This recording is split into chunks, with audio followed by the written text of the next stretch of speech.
Bismillahirrahmanirrahim. Assalamualaikum warahmatullahi wabarakatuh.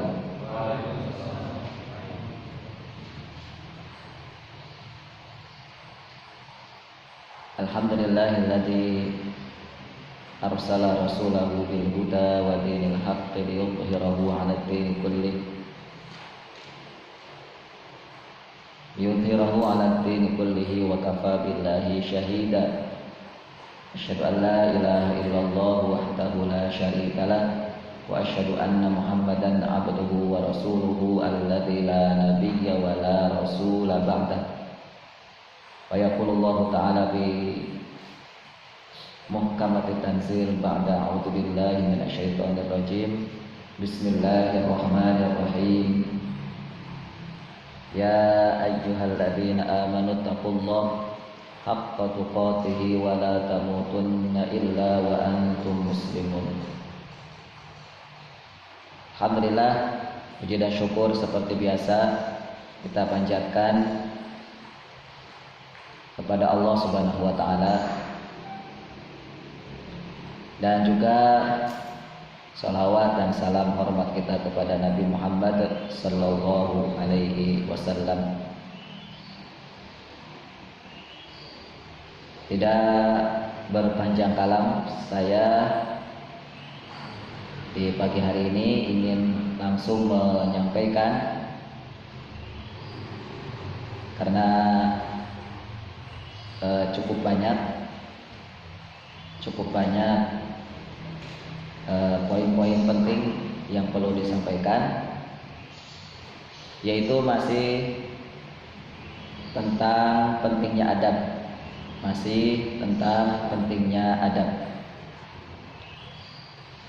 Jika kemarin kita membahas tentang poin berilmu yang melandasi kenapa kita harus beradab, maka sekarang kita akan sebutkan bukti-bukti dari Al-Quran, bukti-bukti dari kalimat Nabi, dan bukti-bukti dari kalimat para ulama bahwa adab adalah ilmu penting,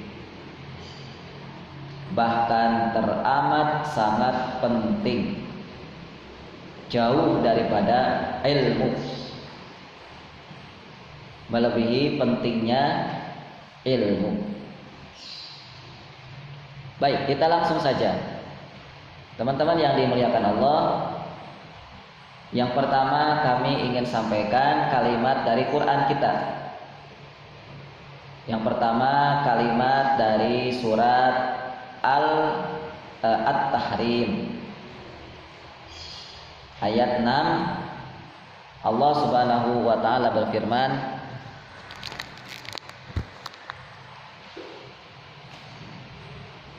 A'udzu billahi minasyaitonir rajim. Bismillahirrahmanirrahim. Ya ayyuhalladzina amanu qu anfusakum wa ahlikum naro. Wahai orang-orang yang beriman,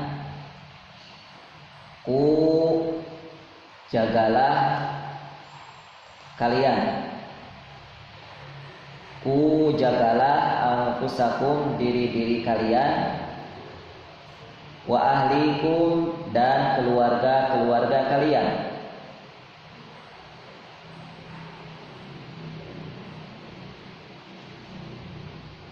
Di mana letak pentingnya adab?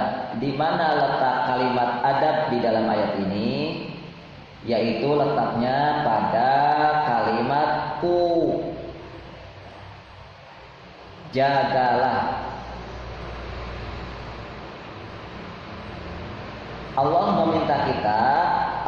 memerintahkan kita agar kita menjaga diri, agar kita menjaga keluarga.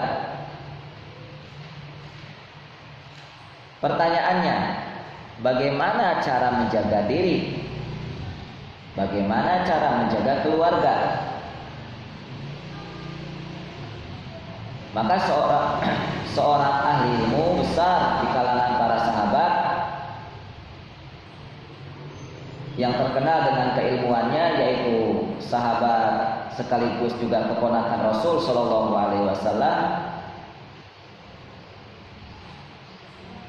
sahabat Ali bin Abi Thalib radhiyallahu anhu, mengatakan, kalimat beliau disampaikan di dalam tafsir Ibnu Katsir ketika menafsirkan ku jagalah, maka beliau katakan adibuhum wa allimuhum,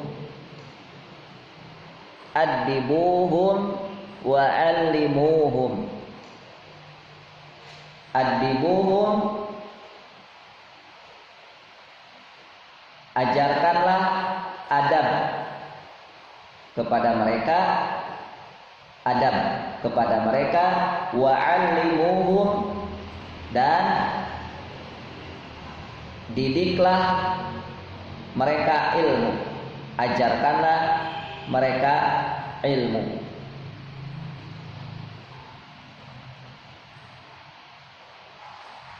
Jadi di dalam ayat ini pada kalimat ku ada dua makna. Yang pertama adab, yang kedua ilmu.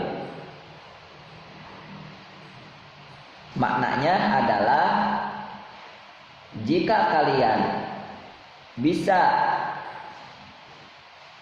terjaga, jika kalian ingin menjaga diri kalian, maka beradablah, lalu berilmulah. Ini menjaga dari apa sih? Api neraka. Maka agar selamat dari neraka, agar kita tidak terkena bencana di akhirat, maka caranya adalah beradab dan berilmu. Dengan adab dan ilmu, maka kita akan selamat di akhirat. Dan yang menjadi poin penting adalah adab. Dan yang menjadi poin penting di sini pada ayat ini adalah adab. Mengapa? Karena adab lebih didahulukan daripada ilmu. Lebih didahulukan penyebutannya daripada ilmu. Adibuhum, adab dulu. Jaga adab. Perbaiki adab. Wa'allimuhum, dan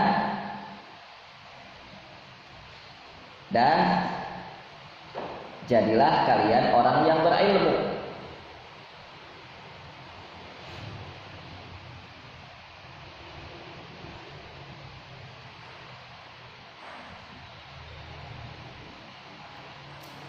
Maka teman-teman yang dimuliakan Allah Subhanahu wa taala,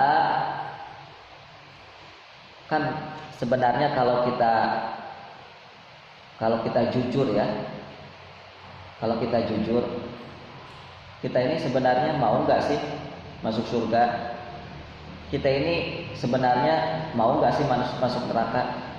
Maka kalau kita jujur sebenarnya, ya, dengan perkataan, dengan jawaban dari pertanyaan mau dan tidak, mau masuk surga dan tidak mau masuk neraka, kalau kita jujur dengan kalimat itu, maka nggak ada cara lain, nggak ada cara lain yang akan bisa kita lakukan. Yang hanya bisa kita lakukan hanya dua, beradab dan berilmu. Kalau kita mau masuk surga, kalau kita tidak mau masuk neraka.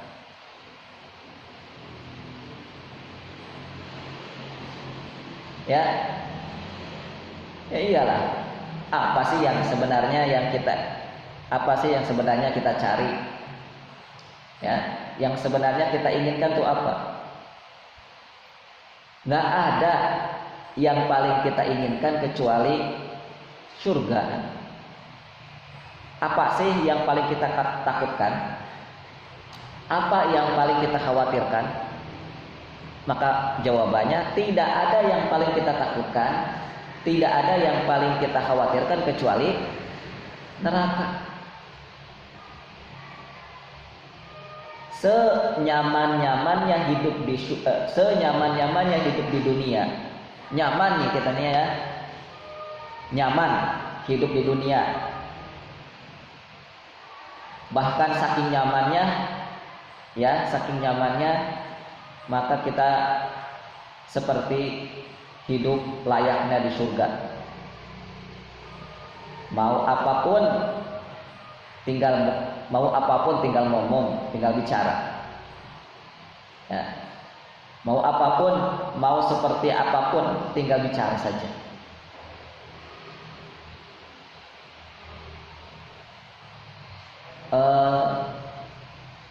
Orang-orang yang membantu akan selalu siap, bahkan tidak tanggung-tanggung. Yang membantu pun tidak 1-2, bisa sampai ribuan orang, bisa sampai ratusan orang misalnya. Yang membantu membersihkan rumah ada sendiri, yang membantu bahkan motongin kukunya sendiri ada sendiri, yang membantu bersihin rambutnya ada sendiri. Semua ada orang-orangnya, semua ada sendiri-sendiri yang membantu kebutuhan dan keperluannya. Sudahlah, pokoknya nyaman hidup di dunia. Tapi memangnya senyaman-nyamannya orang hidup di dunia, senikmat-nikmatnya orang hidup di dunia, bisakah menghalangi orang untuk mati? Tidak ada. Senyaman-nyaman dan senikmat-nikmatnya orang hidup di dunia, ya, sampai kapan? Sampai batas usia kapan? Yang intinya tidak akan kekal. Makanya tidak ada yang kita inginkan kenikmatan itu kecuali surga. Neraka, memangnya ada siksaan yang lebih dahsyat dari neraka di dunia ini? Memangnya ada musuh yang paling kita takutkan di dunia ini? Siapa, coba sebutkan?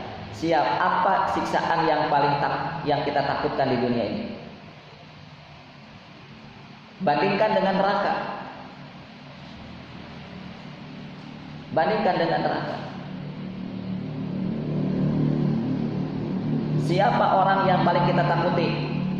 Coba sebutkan. Di dunia ini siapa yang paling kita takuti, siapa? Sebutkan. Bandingkan dengan malaikat Jabaniyah ya. Bandingkan dengan malaikat penjaga neraka. Coba. Tidak ada kengerian, tidak ada ketakutan yang tidak ada bandingannya dengan neraka. Tidak ada. Seperih-perihnya, sesakit-sakitnya kita di dunia, ada batasnya. Paling sampai kita meninggal. Kalau kita kesakitan di akhirat, sampai kapan? Kalau kita menderita di akhirat, sampai kapan? Tidak ada batas, atau tidak ada yang tahu. Ya, tidak ada yang tahu. Ketika Allah menyakiti kita dengan neraka, maka setelah kita sakit itu Allah kembalikan lagi. Karena sakit itu mungkin mati, ketika mati di akhirat Allah hidupkan lagi. Mati, hidupkan lagi. Mati, hidupkan lagi. Terus saja begitu. Itu di neraka. Kalau di dunia, kalau sudah mati ya sudah, tidak akan hidup lagi. Makanya sudah bahwa namanya Yang namanya akhirat itu sudah final. Yang namanya akhirat itu sudah final. Ya. Ingin selamat masuk ke surga, maka kuncinya yang disebutkan oleh ahli ilmu besar di kalangan para sahabat Nabi, bahkan saking mulia dan besarnya ilmunya dihormati dan dimuliakan oleh para sahabat yang lain, termasuk oleh Umar bin Khattab. Umar bin Khattab radhiyallahu anhu begitu memuliakan ilmunya Ali bin Abi Thalib radhiyallahu anhu.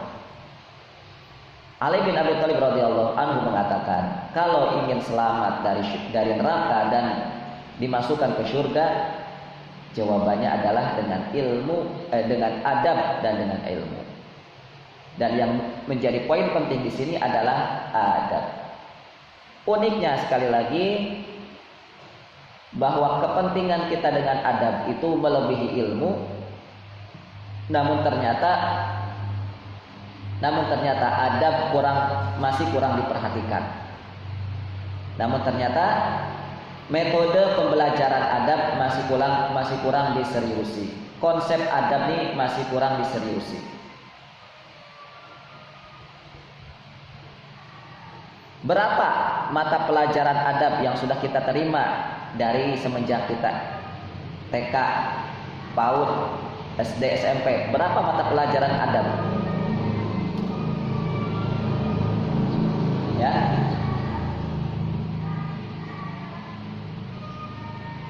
Padahal teman-teman yang dimuliakan Allah, kalau kita mau lihat secara konstitusional, secara undang-undang, kita ini sebenarnya, negeri kita ini sudah patut bersyukur.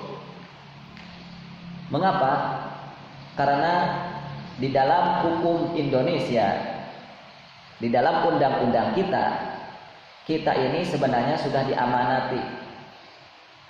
Di dalam pasal 31 ayat yang ketiga Undang-Undang Dasar 1945 mengatakan begini: pemerintah mengusahakan dan menyelenggarakan satu sistem pendidikan nasional yang meningkatkan keimanan, ketakwaan serta akhlak mulia dalam rangka mencerdaskan kehidupan bangsa yang diatur dengan undang-undang. Luar biasa kan undang-undang kita ini? Nah iya, karena undang-undang kita ini dulu dibuat oleh para ulama kita. Sebenarnya ya, di dalam undang-undang ini yang pertama, undang-undang ini mengandung muatan dasar pendidikan yang sangat penting, yang itu sejalan dengan konsep Islam. Secara undang-undang di negeri kita ini, dalam sistem pendidikan ini sudah sesuai dengan Islam.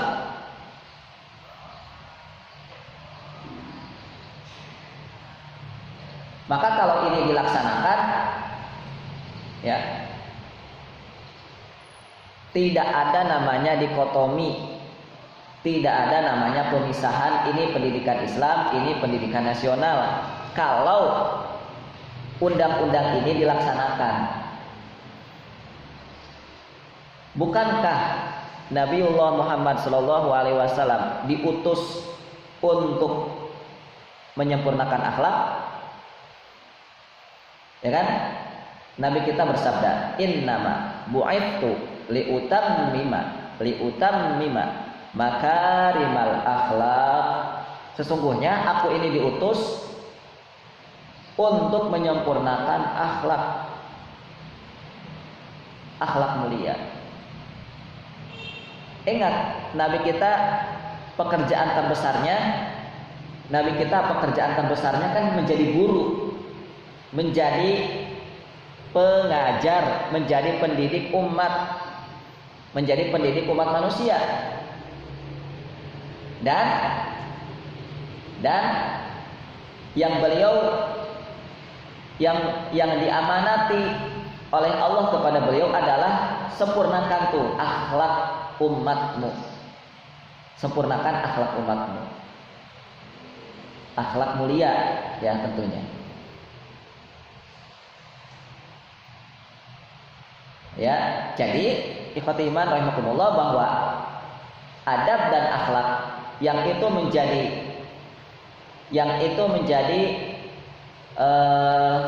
tujuan diutusnya Nabi sejalan dengan undang-undang dasar kita. Artinya bahwa kita kalau membuat satu lembaga pendidikan sebenarnya sudah punya landasan secara konstitusional, sudah tidak perlu takut lagi. Kita sudah punya landasan secara hukum untuk menjalankan pendidikan di Indonesia dalam rangka melahirkan generasi yang gemilang. Ya, dalam rangka melahirkan generasi yang gemilang itu, maka sebenarnya sudah ada hukumnya, sudah ada hukum, yaitu dipandu atau didasari dengan iman, takwa, dan akhlak yang itu sesuai dengan konsep Islam. Iman mana yang menjadi konsep Islamnya? Oh, itu sudah sering kita sebutkan. Ya, sudah sering kita sebutkan tentang iman, konsep iman. Nata'allamal iman qabla an nata'allamal Quran. Kami diajari iman sebelum Quran, bahkan sebelum Quran. Sebelum diajari Quran, kami diajari iman. Ini konsepnya. Sejalankan dengan Quran kan? Sejalankan dengan Islam. Pertanyaannya, mengapa hukum negara kita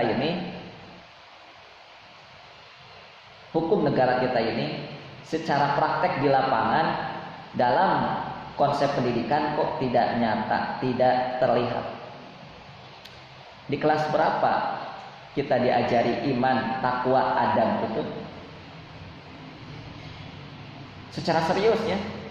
Loh, katanya secara konstitusional, secara hukum ditetapkan. Tapi mana dalam pendidikan? Di kelas berapa? Di sekolah mana? Negara ini mengatur, menseriusi anak bangsa untuk belajar iman, belajar takwa, belajar adab. Mana di kelas mana? Ini kan pertanyaan penting. Mengapa Pak Presiden, mengapa wahai wakil-wakil rakyat yang ada di MPR, DPR itu kok tidak nyata dengan aplikasi di lapangan? Sudahlah ya, kita sudah tidak mengurusi itu dengan serius ya, karena kita belum saatnya. Kita masih banyak ilmu. Kita masih perlu banyak ilmu kalau ingin mengurusi politik. Bukan tidak boleh mengurusi politik, silahkan kalau punya ilmu. Bukan tidak boleh mengurusi pemerintahan, silahkan. Bahkan itu hari ini sulit untuk kita temukan ya, ahli ilmu Islam, para ulama yang ngerti ilmu agama serius dalam ilmu politik hari ini jarang. Yang menseriusi ilmu politik hari ini, yang menseriusi ilmu pemerintahan atau yang menseriusi pemerintahan hari ini kan masih notabene-nya yang kurang ilmu agamanya. Islam si Islam, Muslim si Muslim. Apa dia hafal Quran?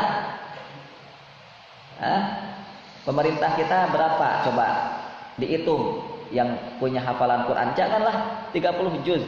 Hafal Quran juz amma saja kira-kira ada enggak? Berapa orang kalau ada? Oke.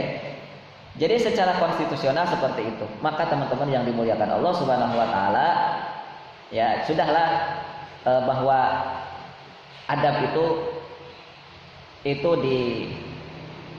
dijaga betul oleh Islam dan oleh negara kita. dijaga betul, dilindungi betul, diprioritaskan betul di dalam hukum Islam, pendidikan hukum Islam, hukum pendidikan Islam, konsep pendidikan Islam, dan juga dijaga dan dilindungi dalam konsep pendidikan negara kita.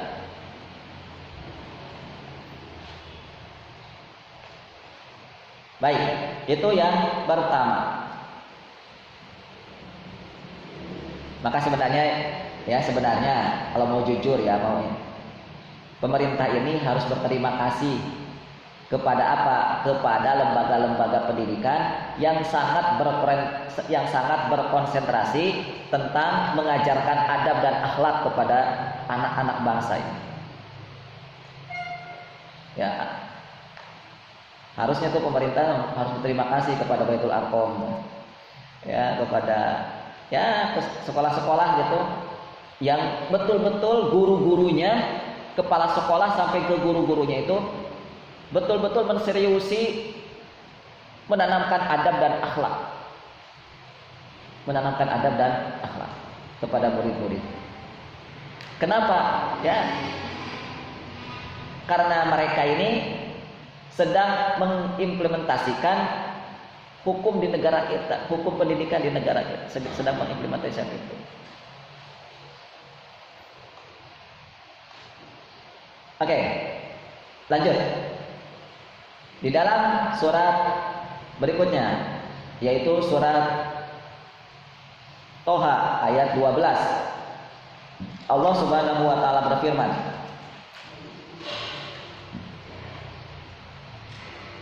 A'udzu billahi minasyaitonir rajim. Fakhla'na 'alaik innaka bil wadil muqaddasi tuwa.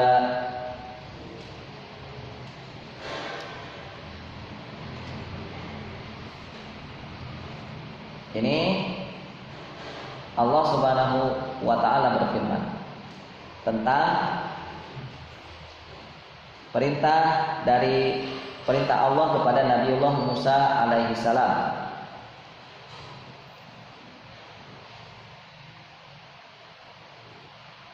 Dari awal ayatnya Allah berfirman, inni ana rabbuk fakhla'na 'alaik innaka bil wadil muqaddasi tuwa.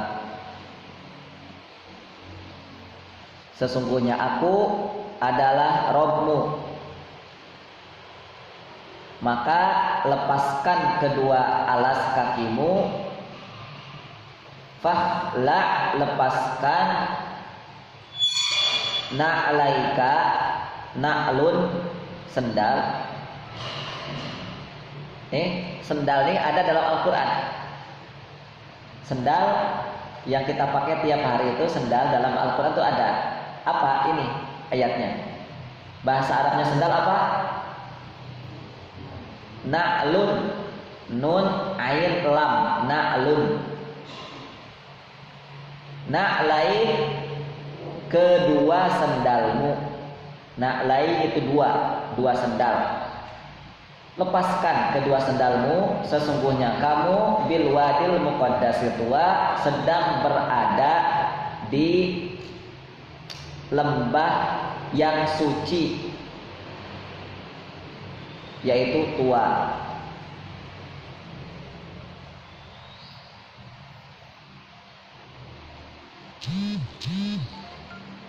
Pelajaran adab Allah praktekkan melalui kisahnya Nabiullah Musa alaihi salam.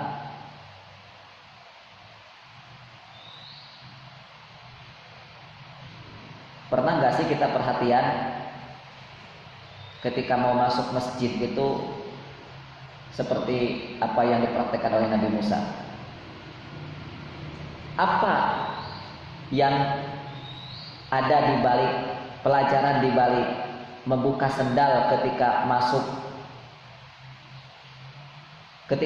tempat yang suci? Apa pelajarannya di situ? Perhatian ya.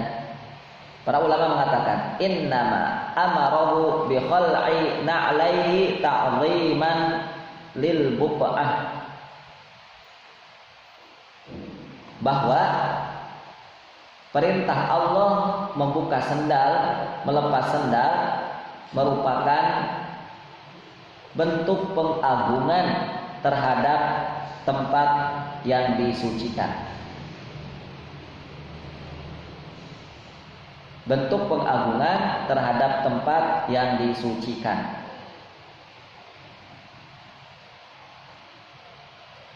Berikutnya, umiro bi khal'in na'lain lil khusyu' wat tawadhu' 'inda munajatillahi ta'ala. Diperintahkannya untuk melepas sendal agar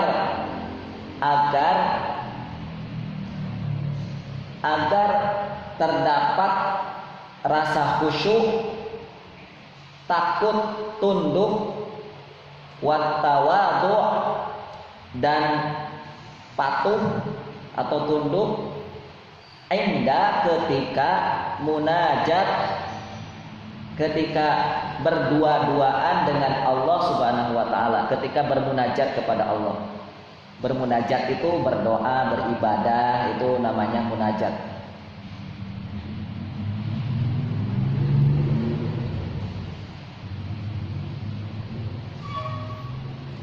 Jadi yang ketiga ya, kita sebutkan poin yang ketiganya, karena di sini ada 3 pendapat. Salah satunya ada 3 penafsiran tentang kenapa, apa pelajarannya dari membuka sendal, melepas sendal saat masuk ke tempat suci.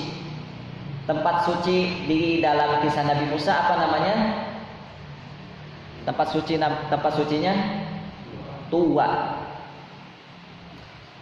Yang ketiga, wadzalika min ajli an yatabarruka bimulamasatil wadil muqaddas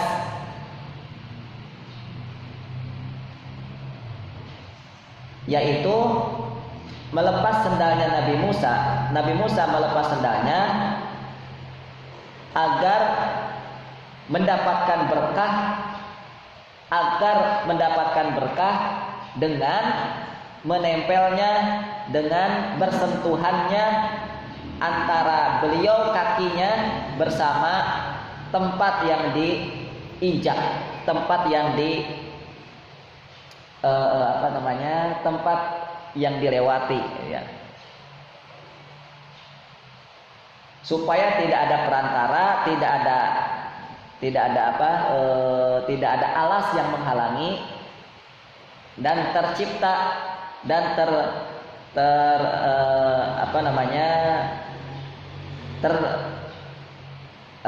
miliki ya, atau mendapatkan keberkahan, itulah ya, seperti itu yang disampaikan oleh para ulama, mendapatkan keberkahan. Maka antara tempat yang diberkahi ini jangan sampai ada alas, makanya alasnya dibuka atau sendalnya dibuka, ya dilepas. Baik, ini adalah bentuk adab terhadap tempat yang disucikan. Kalau hari ini yang sedang kita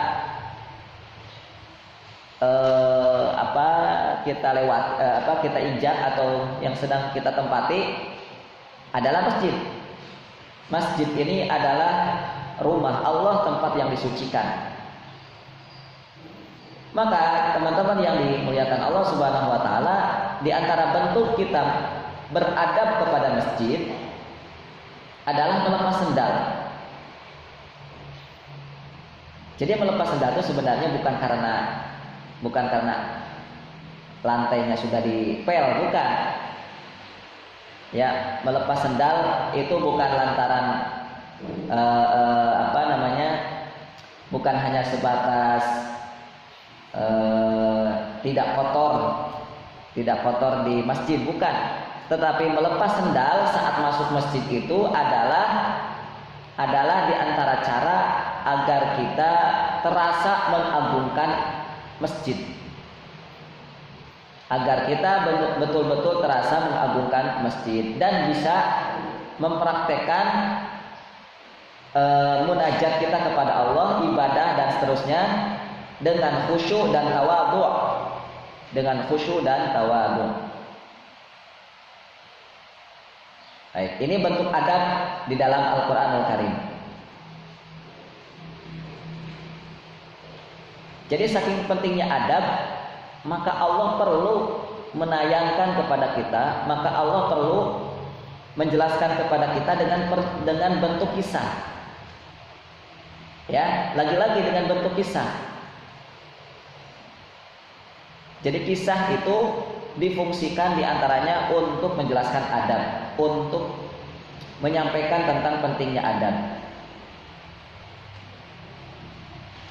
Ini kisahnya Nabi Musa alaihi salam.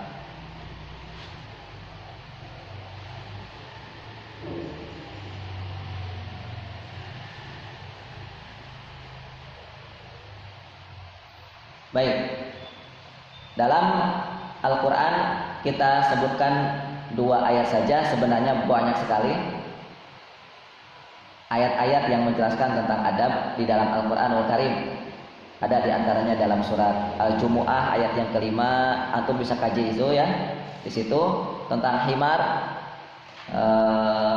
Lalu di dalam surat Al-A'raf ayat 204 tentang faidas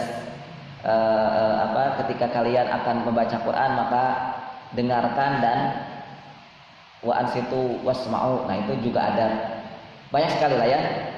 Itu ayat-ayatnya. Lalu kita akan masuki poin yang kedua tentang pentingnya adab yang disampaikan oleh Nabiullah Muhammad Shallallahu Alaihi Wasallam di dalam hadis-hadisnya.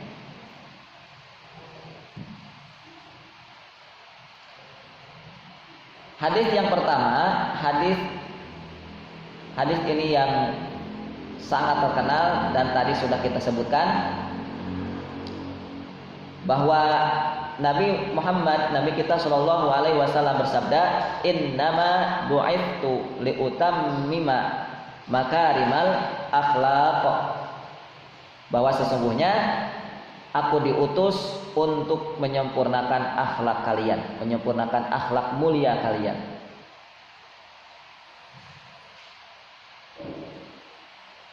Dikeluarkan oleh Imam Az-Zarqani di dalam Mukhtasar Al-Maqasid.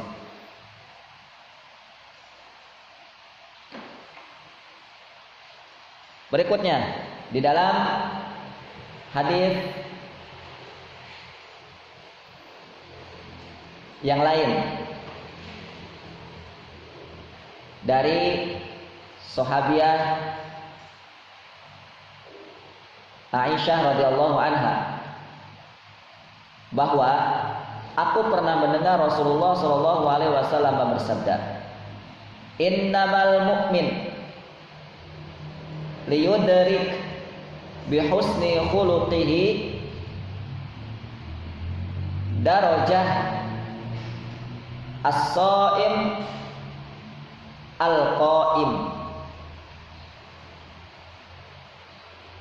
Sesungguhnya seorang mukmin dengan akhlak yang mulia dapat menyamai derajat orang yang rajin berpuasa dan tahajud.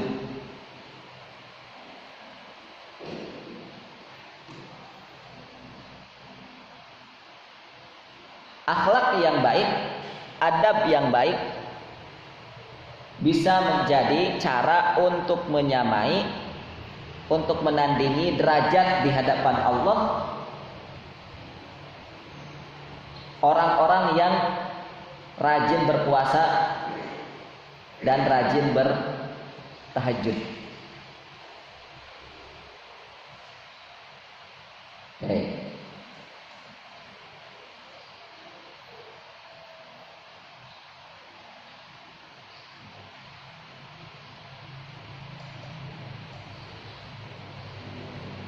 Adab dan akhlak.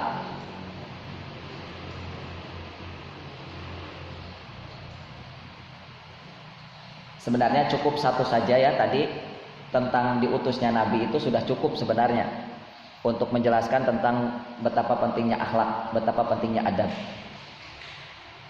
Innama bu'itsu liutammima makarimal akhlak itu. Itu sudah cukup sebenarnya yang bisa kita jadikan landasan tentang kepentingan kita terhadap adab. Selanjutnya yang ingin saya lebih banyak sampaikan adalah apa yang dikatakan oleh para ulama kita.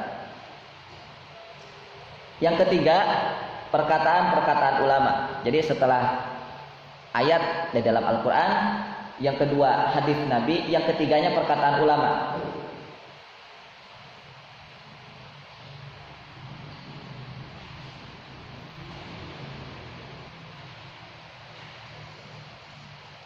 Dikisahkan oleh Ahmad bin Sinan tentang majelisnya Abdurrahman bin Mahdi. Abdurrahman bin Mahdi rahimahullah adalah gurunya dari Imam Ahmad rahimahullah. Kana Abdurrahman la yatahaddats fi majlisihi wala yaqumu ahadun wala yabri fihi qalamun wala yatajassamun ahadun wala yatabassam ahadun. Bahwa tidak ada seorang pun yang berbicara di majlisnya Imam Abdurrahman bin Mahdi. Ketika dibuka majlisnya Imam Abdurrahman bin Mahdi, di situ tidak ada satupun murid atau penuntut ilmu yang berbicara. La yatahaddats, tidak ada yang berbicara. Wala yakum, tidak ada yang berdiri. Wala yabri, tidak ada yang mengasah atau meruncingkan pena. Wala yatabassam ahadun, tidak ada yang tersenyum, jangankan ketawa. Di dalam Syiar A'lamin Nubala dan juga dalam kitab Muassasah Risalah Asy-Syamilah. Ya. Dan ini turun kepada muridnya yaitu Imam Ahmad. Imam Ahmad yang begitu terkenal dengan adabnya, ini sebabnya karena gurunya yang begitu luar biasa berwibawa di hadapan beliau.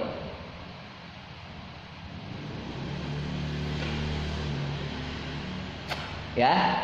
Jadi ketika berada di majelis ilmu itu tidak boleh ada yang berbicara, tidak boleh ada yang tersenyum, tidak boleh ada yang berdiri, tidak ada yang boleh mengasah atau meruncingkan pena. Jadi memain-mainkan pena lah begitu.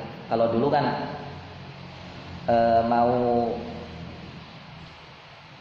menulis ya, itu kan dulu kadang pakai serutan. Kalau misalnya penanya tidak tajam.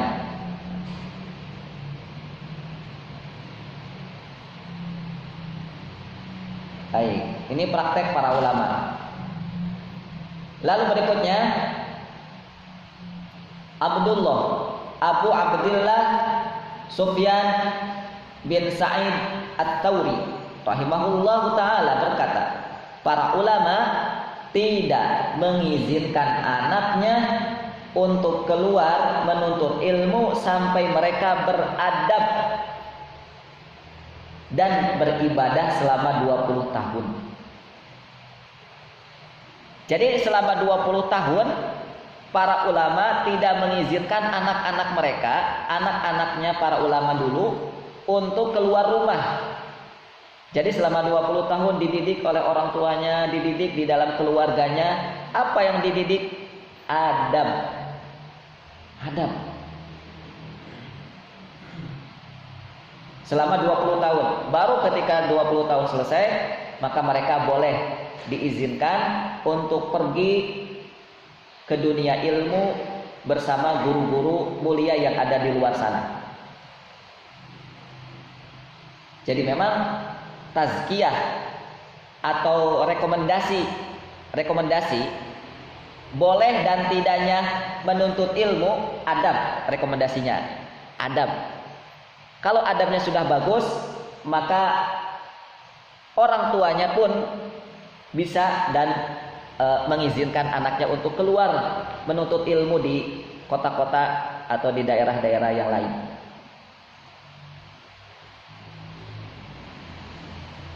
Bayangkan 20 tahun loh. Hari ini gimana? Nggak tahan 20 tahun. Anak kita di rumah ngapain gitu ya? 20 tahun. 21, 22 baru kuliah misalnya, 21, 22 baru sekolah keluar. Nggak diterima ini konsep ini. Nggak diterima oleh masyarakat kita. Ini konsep apaan?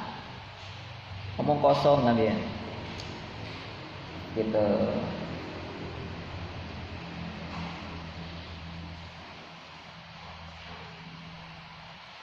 Berikutnya, Al-Imam Asy-Syafi'i pernah ditanya oleh seorang muridnya tentang adab. Wahai Imam, apa pendapat Anda tentang adab? Mengapa Anda begitu sungguh-sungguh dan berkeinginan keras untuk memahami adab? Maka karena ulama ditanya, maka ulama menjawab. Al-Imam Asy-Syafi'i mengatakan, asma'u bil harf minhu mimma lam asma'ahu. Ketika aku mendengar ketika aku mendengar satu huruf tentang adab, aku mendengar satu huruf tentang adab yang itu belum pernah aku dengar sebelumnya. Fatawaddu a'dha'i, maka aku merasakan seluruh anggota tubuhku. Aku merasakan seluruh anggota tubuhku menginginkan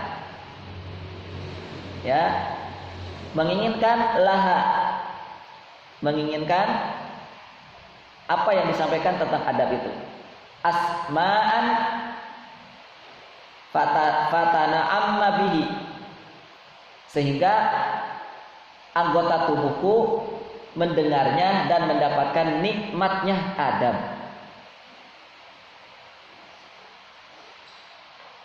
Itu gimana rasanya ya, gimana ceritanya? Jadi kalau ada satu ilmu adab, satu ilmu tentang adab satu saja, itu Imam Syafi'i saking bergeloranya, saking begitu berkeinginan luar biasa itu, yang merasakan bukan telinga didengar ya, tetapi seluruh dari ubun-ubun, dari kepala yang paling atas gitu ya, ubun-ubunnya sampai kaki yang paling bawah itu semuanya merasakan dan mendengarkan kenikmatan mendengarkan ilmu adab.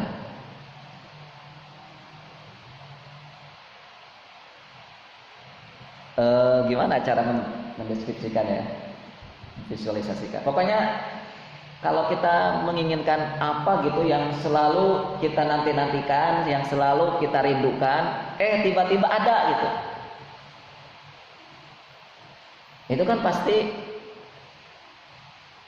pasti ketika kita merasakan itu semuanya terasa ikut merasakan. Semuanya terasa ikut merasakan. Jadi merasakannya itu benar-benar maksimal. Merasakannya itu betul-betul maksimal. Lalu tidak cukup sampai di situ. Al-Imam Asy-Syafi'i mengatakan. Jadi setelah ditanya tadi itu ya tentang bagaimana perasaan Anda wahai Imam terhadap ilmu adab, ya, terhadap keinginan untuk mempelajari adab itu. Maka Imam Syafi'i mengatakan, talabal mar'ah al-mudillah waladaha wa laisa laha ghairuh. Tahu nggak kamu bagaimana rasa saya ketika mempelajari adab? Nih saya ceritakan, kata Imam Syafi'i. Seperti aku merasakan seperti seorang ibu yang sedang mencari anak satu-satunya yang hilang.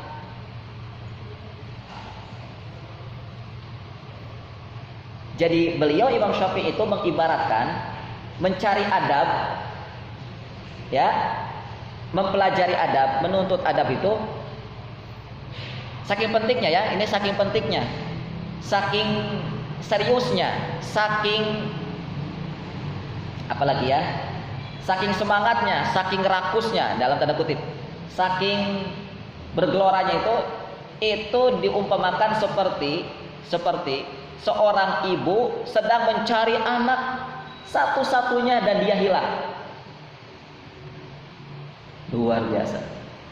Bagaimana sih posisi ibu kehilangan anak? Jangankan anaknya satu-satunya, yang hilang itu adalah padahal dia masih punya anak. Misalnya si ibu punya anak 4, hilang 1. Kira-kira gimana perasaan ibu? Menderita. Apalagi ini yang hilang satu-satunya anak itu. Yang hilang adalah memang anak dia satu-satunya. Maka si ibu ini akan melakukan apa kira-kira? Akan dikejar, akan dicari, akan dihubungi siapapun itu. Terus bahkan tidak ada ketenangan selama hidupnya sebelum mendapatkan berita tentang anaknya yang satu-satunya itu, anak si mata wayang, ya, gitu ya katanya. Antum sih mungkin belum punya rasa ya, karena belum punya anak. Dahsyatnya punya anak. Saya sendiri sebagai bapak, saya sendiri sebagai ayah ya. Kalau sebagai ibu mungkin lain cerita. Saya sebagai bapak, begini yang saya rasakan ya. Waktu itu saya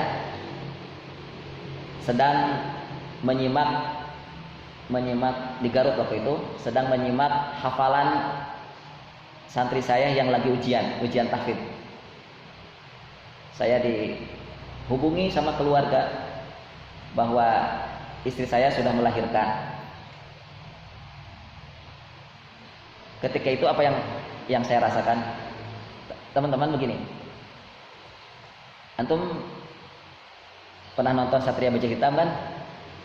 Nah, persis seperti itu.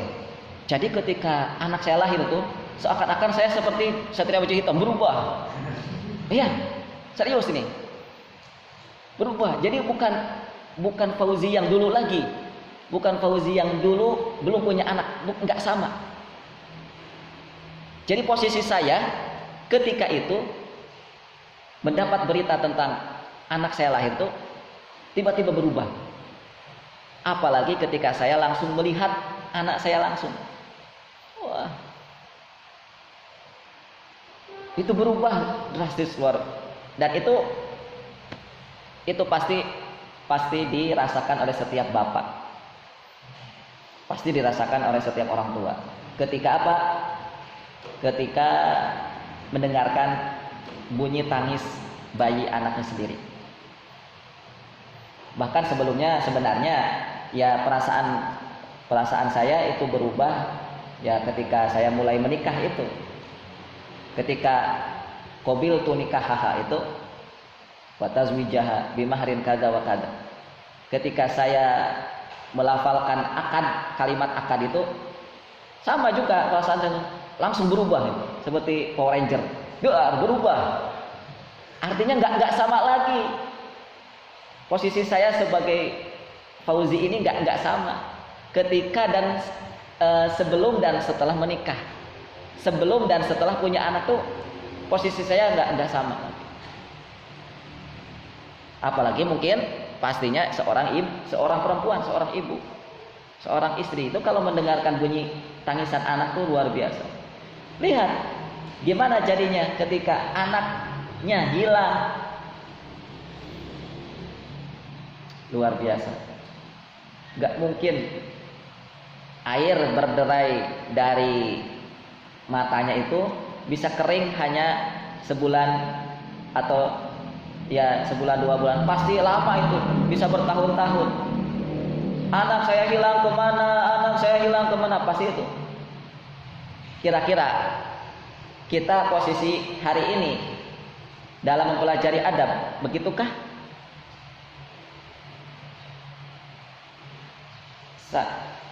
Sama seperti kita memiliki benda yang sangat kita cintai kemudian hilang. Gimana rasanya?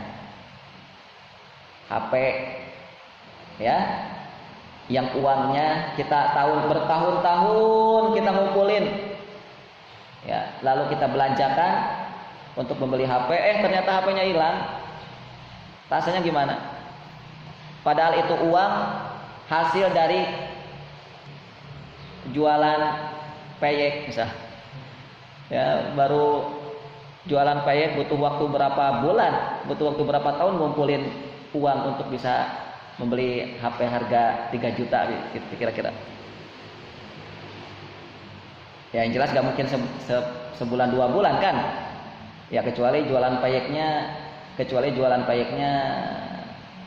4-5 perusahaan ya bisa mungkin. Ya. Perusahaan peyek se-Purwokerto dikuasai oleh Mirwan misalnya. Iya kan nanti bisa itu.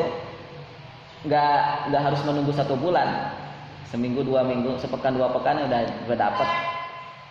Jangan dikira loh peyek itu sederhana, itu kan udah makan harian kan. Ya. Oke, baik, begitulah ya teman-teman, bahwa rasanya para ulama itu ketika belajar adab tuh begitu. Ada ilmu tentang adab apa, itu rasanya luar biasa. Jadi ketika mereka belajar adab, ketika itu mereka diumpamakan seperti menemukan harta benda yang hilang bertahun-tahun kemudian dia dapatkan. Atau ketika anak satu-satunya seorang ibu itu hilang bertahun-tahun kemudian dia dapat informasinya. Gimana rasanya? Luar biasa senangnya kan?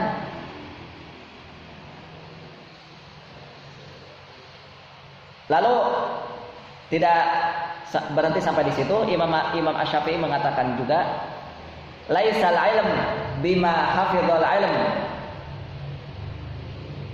ma nafi'a.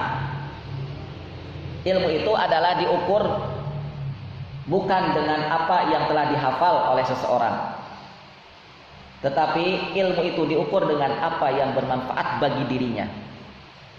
Jadi manfaat ilmu itu seharusnya, dan ukuran ilmu itu manfaat dan tidak manfaat itu apa?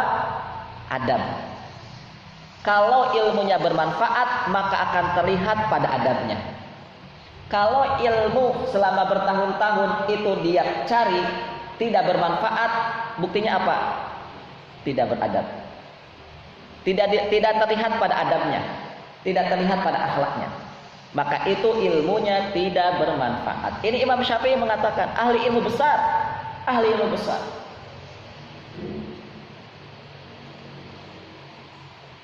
Makanya belajar menuntut ilmu itu bukan hanya sekedar ilmu yang kita cari, tetapi jauh daripada ilmu itu, yaitu adalah adab.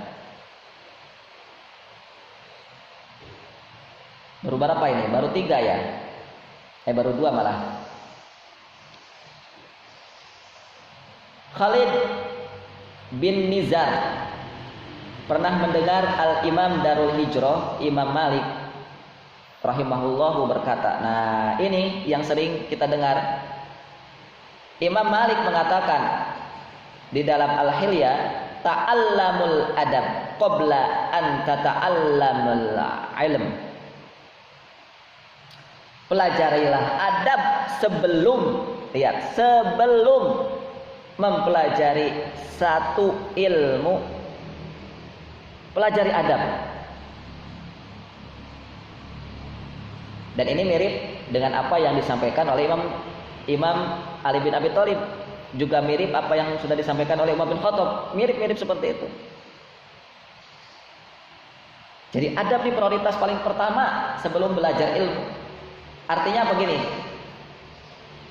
Dalam pendidikan Islam seharusnya orang itu baru boleh belajar ilmu kalau adabnya sudah baik. Itu seharusnya dalam pendidikan Islam.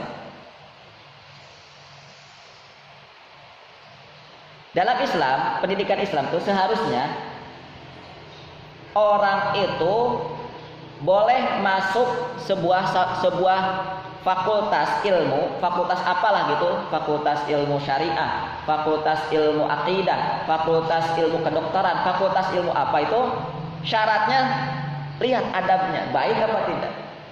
Itu kalau dalam konsep pendidikan Islam. Maka seharusnya ya, kalau itu dinyatakan sebagai universitas Islam, maka ketika penerimaan mahasiswa baru misal, itu yang harus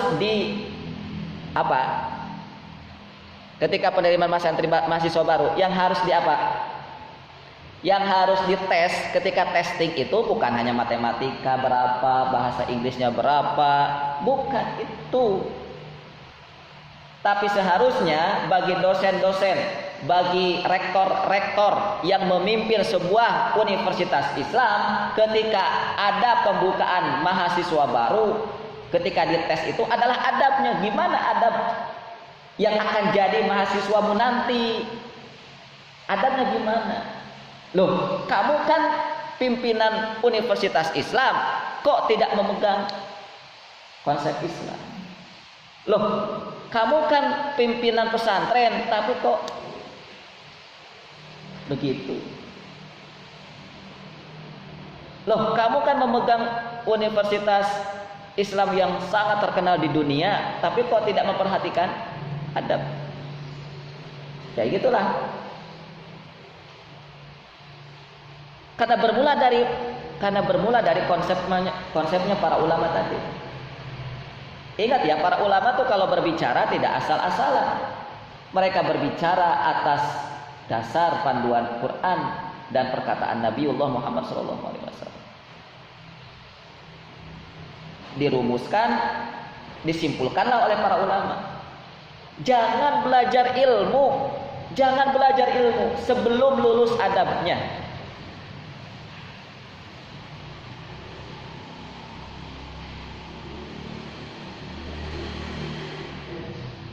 Jadi kalau ada calon mahasiswa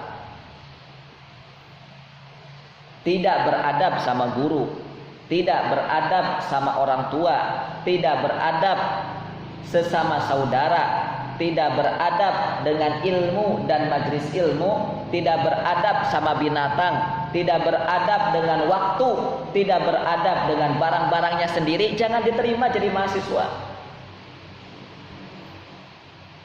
Harusnya begitu. Namun fakultas mana itu yang membuat konsep pendidikan kayak begituan? Ya kalau dibuka fakultas, dibuka universitas Islam gitu ya, penerimaan mahasiswa baru. Lalu masuklah calon-calon mahasiswa, dites satu-satu mahasiswanya. Kalau yang ditesnya adalah adab, kira-kira berapa persen yang akan lulus?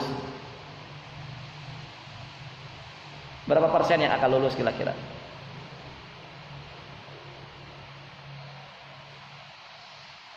Ini kalau Islam yang hadir, sesungguhnya ya,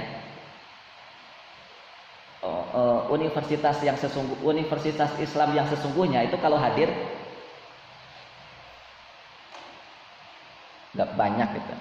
nggak akan banyak, sedikit yang akan menuntut ilmu dengan para ulama.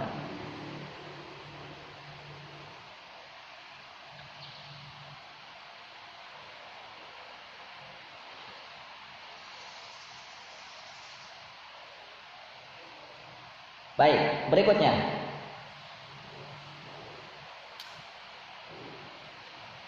Al-Imam Yusuf bin Husain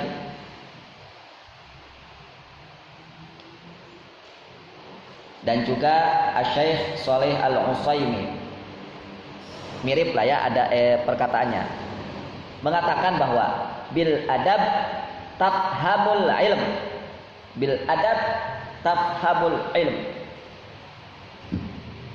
bahwa sesungguhnya dengan mempelajari adab maka engkau akan mudah memahami ilmu.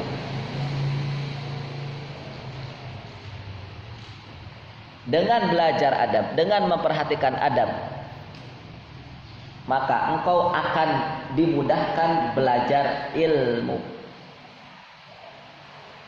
Maka kebalikannya, sedikit perhatian dengan adab, maka ilmu akan sia-sia. Sedikit memperhatikan adab atau bahkan adab tidak diperhatikan, maka itu ilmu akan sia-sia.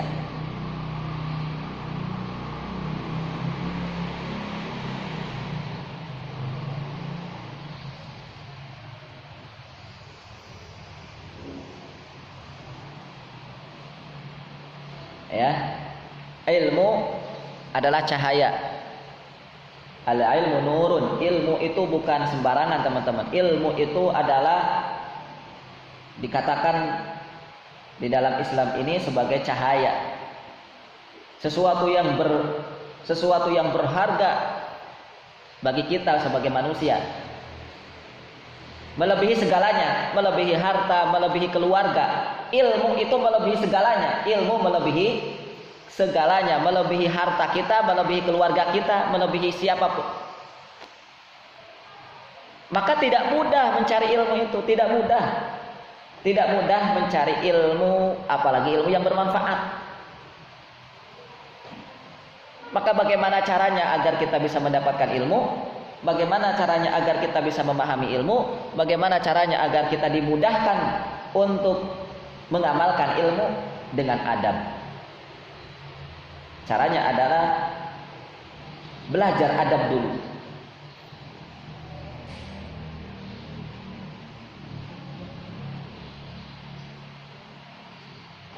Berikutnya Al-Imam Ad-Dahabi di dalam Asyar An-Nubala, di dalam Asyar A'lamin Nubala, beliau mengatakan, kana yajtami' fi majlis Ahmad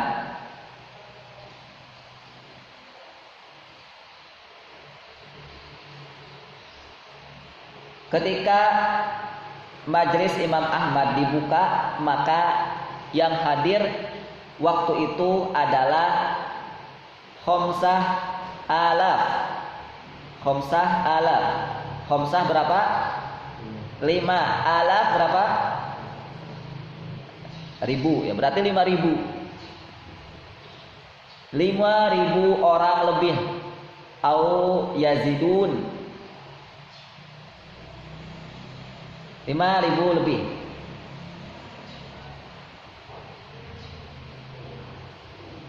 Jadi ketika majelis Imam Ahmad dibuka, ada 5.000. Kira-kira 5.000 itu bisa tahu dari mana ya? Sedangkan dulu nggak ada absensi. Mungkin ya, walau alam ya. Makanya bisa ketebak lah. Oh, ini peserta taklimnya, peserta kajiannya ada 5.000. Di dalam kajian itu, peserta kajian yang 5.000 itu dibagi 2.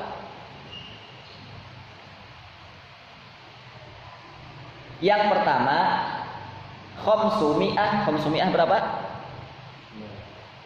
Khamsu berapa? 5. Mi'atun berapa? Khamsumi'ah 500.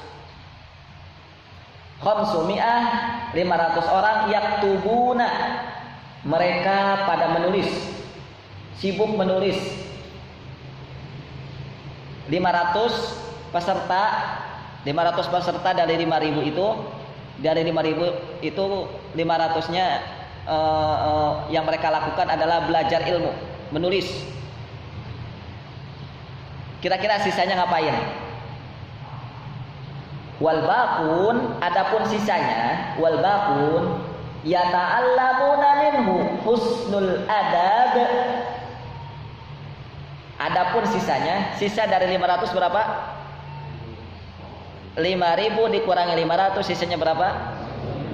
4.500. Berarti 4.500 yang dilakukan adalah yata'allamuna minhu husnul adab, mengambil contoh keluhuran adabnya Imam Ahmad. Jadi karena dulu wajar ya, jadi cahaya peradaban Islam masih gemilang waktu itu. Makanya para santri Imam Ahmad paling banyak concern dalam adabnya Imam Ahmad. Sedangkan sisanya yang 500 mereka sibuk menulis. Jadi gitu teman-teman, bukti peradaban Islam itu hadir. Di antaranya dari mana buktinya? Kira-kira masyarakat muslim berapa persen yang concern dalam mempelajari adab? Berapa persen? Lihatlah coba survei pendidikan-pendidikan yang ada di negeri ini.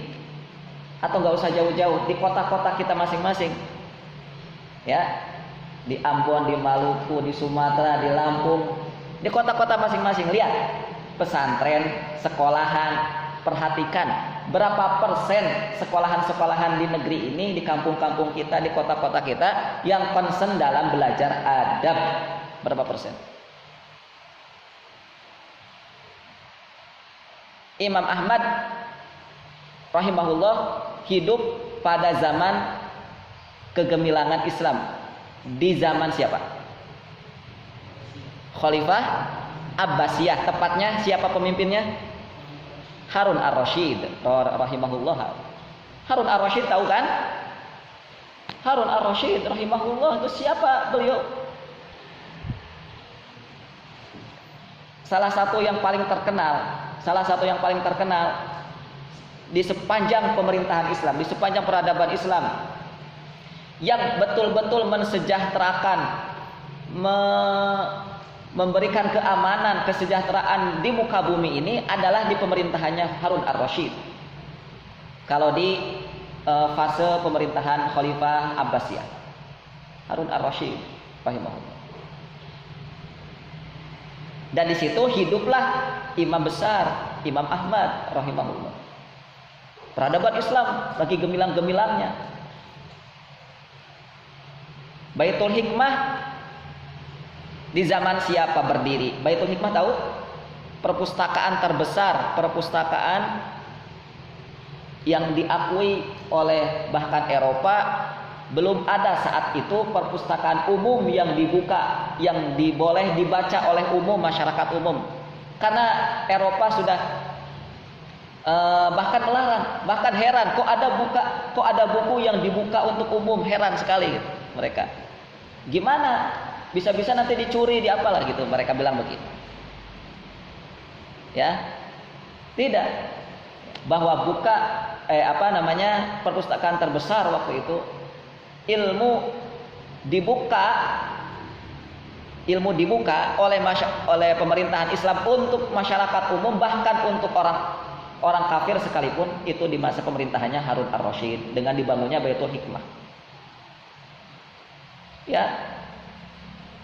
Dan bukti itu dan pemerintahan Islam itu gemilangnya itu dibuktikan dengan ini.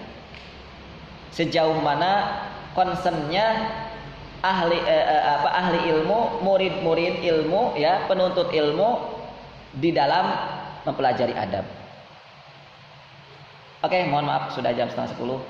Mungkin karena ini saya anggap penting, masih kurang lebih sekitar 7 sampai 5 halaman lagi.